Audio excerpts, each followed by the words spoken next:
Hello, everyone. We are going to continue with section 6.1, the learning objectives that we will cover in this portion of this particular video. Use appropriate equations to calculate related light wave properties such as frequency, wavelength, and energy. We looked at the first two of those. We'll also add energy as a calculation we can do that could involve both frequency and wavelength as well.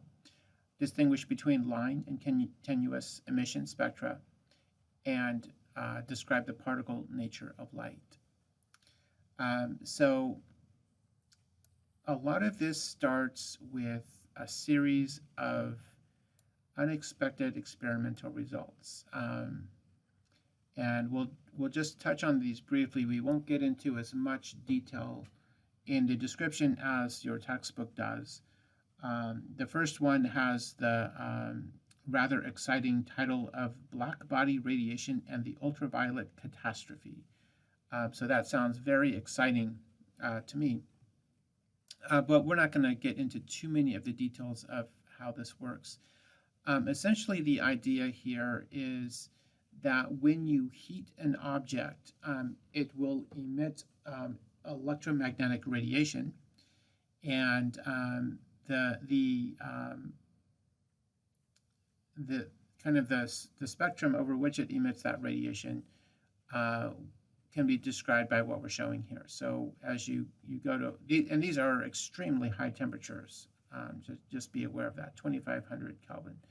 And as you continually heat it up, this is what that will look like experimentally. This particular type of curve is what happens when we have something called black body radiation, which is a theoretical model of something just emitting light based only on essentially the temperature. So that's what that means. So it's saying that all of the light, the black body part of that is that everything is being absorbed as part of that. So the challenge here was that it didn't work in some regions. So it was kind of in this region that the classical models didn't work. And in order to get those to work, what had to happen is they had to use this equation, which is saying the energy is based on the wavelength of the light being emitted times a constant, which is an important constant in science, this number right here, which is referred to as Planck's constant. And then also this value n is an integer value. So 1, 2, 3, etc. So it could be anything that's a multiple of this number. This is a very small number. It's the kind of the smallest number, almost by definition, in terms of an experimental result, partly based on this experiment. So until this model was arrived at, the idea was that things were basically behaving completely as a wave. But this is throwing a little bit of a wrench into it, in that you're saying there's a smallest possible wave, which is more like a particle type behavior. Okay, so that was the challenge here. And you don't have to read, if you find this interesting, feel free to read through it, but the details of what didn't work 120 years ago aren't that important to know right now. The one thing I will mention is that you can see that this is very, the light from the sun very closely approximates what we're showing by this black body spectrum. And we'll see a little bit later what's going on, that we end up with that kind of a spectrum, and what other things can happen as well. So that was one thing that happened. Another thing that happened is something called the photoelectric effect. And the idea here is if you shine light on a metal surface, you can cause it to emit electrons. And this is showing that phenomena here. And what happens is that, as it turns out, and this is not what was expected, it's dependent on the frequency. Okay, so we're showing, I guess we're showing it here as wavelength. So higher wavelength light, nothing happens. That would be a low frequency. And as you increase it, at some point, you get to a point where you do get an electron is ejected. So there's sort of like a cutoff point. Below the cutoff, nothing happens. Above the cutoff, something does happen. And it's not based on the intensity of the light. It's based on the wavelength. So this is also giving us this sort of equation where energy is proportional to the frequency by Planck's constant. So we're seeing it from this experiment. We're seeing it from this experiment. They're both kind of giving the same result, and it was an unexpected result. You do want to be aware of using this equation, and you can see, I guess we're showing it right here, where we're showing the energy is equal to Planck's constant times the speed of light divided by the wavelength, or this form of it, where we have the energy is equal to Planck's constant times the frequency. So either one of those are essentially the same thing. You want to be able to do those calculations as well.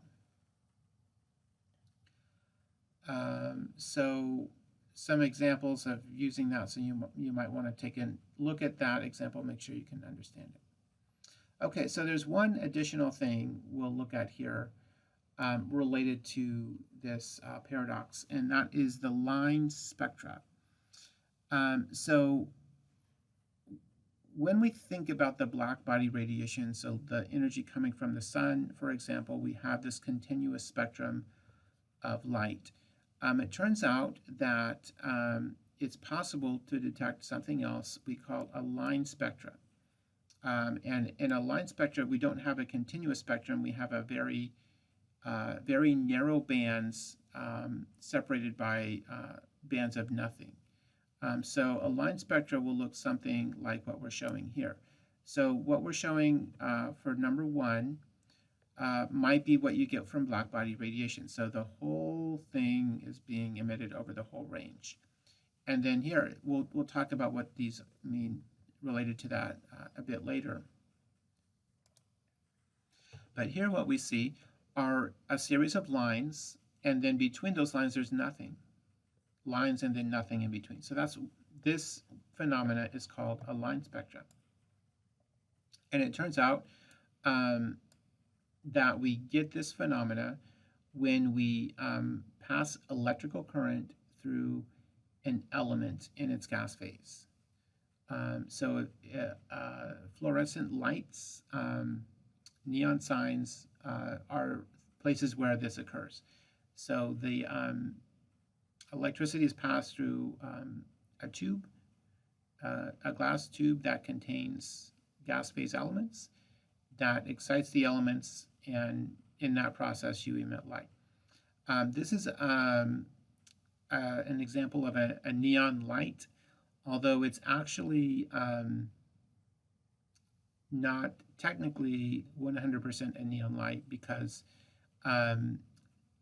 neon is one very specific color, and actually some of these, the oranger ones are from neon. The other ones are, the tubing itself has a color, and that's the color that you're seeing. It's possible that it's neon, but it could be any other light source in there, and the tubing is where the coloration comes from.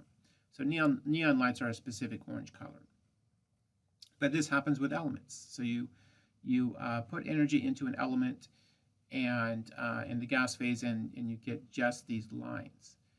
Okay, so this is also some evidence for the same thing that we saw with the other two. So here we have, only certain values are allowed. Here we have only certain values are allowed.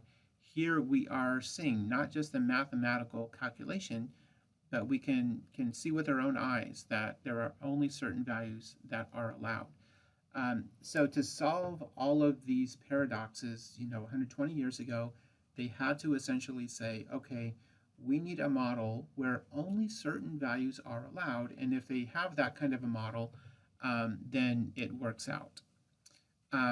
So for these results, and so you can see these are the identities of the elements that give rise to various combinations of lines.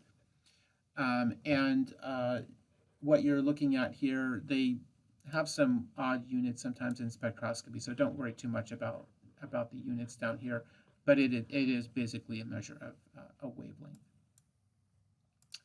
So some people did a lot of math on these, and it turns out that specifically for hydrogen, there is this mathematical model will completely describe what's going on with the lines that we are showing there. Additional kind of calculations ended up with this. This is called the Rydberg equation, where we have 1 over the wavelength of the light is equal to a constant times 1 over some integer value squared minus 1 over some other integer value squared. Now, it turns out there is a reason for this. There's a reason why this particular model works. This particular mathematical model, I should say, works. It doesn't work for anything other than hydrogen, and we'll see why that is. But essentially, the answer is that there are only certain values allowed for transitions of energy within an atom. And it's because of that we see the trends we're seeing here, and then the other things that we saw with the black body radiation and the photoelectric effect. So that is what we will be touching on in the next video.